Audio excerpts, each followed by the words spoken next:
I was fortunate. And what have been?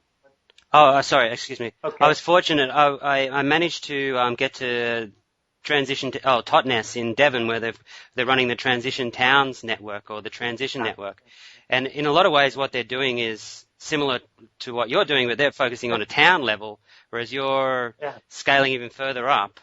And they don't. They also talk about Gaia, but sort of in the back. Gaia ideas are embedded in what they do, but it's not.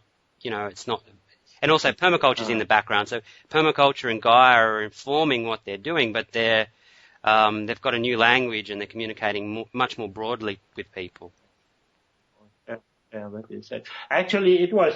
I live in the middle of Copenhagen. Oh wow! I live in a slum area in Copenhagen.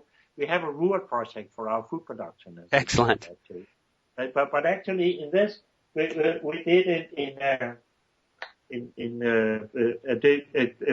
architectural competition. In '96, which we won. You see it here. Aha.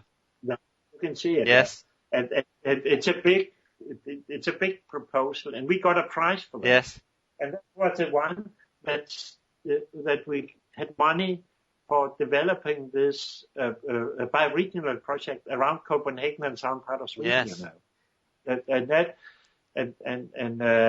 It's not fully calculated. Mm-hmm. I mean, we have from that time. I've been too busy, international work since, Sure. But I have an agreement with a Swedish group in Swedish group in southern part of Sweden. Yes. That after next year we start developing this. Yes.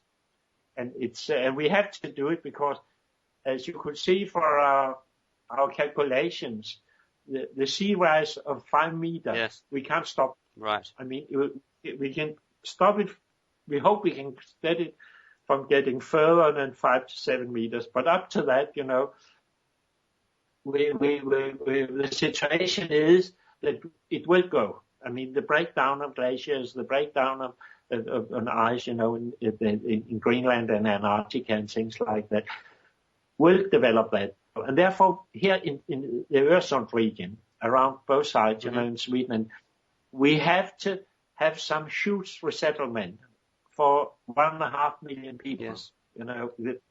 The sea will raise to that, So we have to have huge projects for resettlement and connect it in a sustainable way, yes. Where we have traffic systems that is no outlet of CO2 and trace gases. We have to have our own food production, for the basic foods at least, and things like that.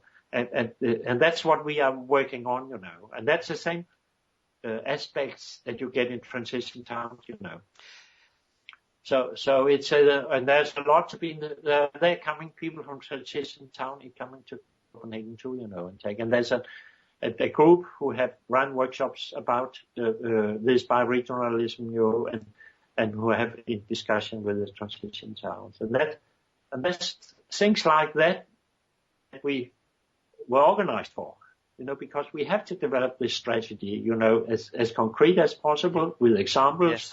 And we have to do it in this perspective of 10,000 trees. Yes. So we realize actually that it is. And we have done that in my area. It's an area of 36,000 people, Vesterbro area it's called. We just have the calculations, and it is now translated. So we have a concrete example of a block, that shows that you can't go down below this or to this 1 ton per person of CO2 from 11 or 12.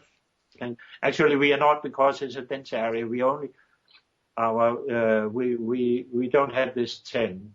We don't release this 10 ton here in this area. We release between 6 and 7 tons. I see. And we can go down to less than 1 ton. Okay. But you will get that in English within 2 weeks. You will see it in English. We have that. All the material we actually are putting into this website. Yes. Impercu, which means International Permaculture Council. Yes, I saw that. That's excellent. .org. Yes. So you will see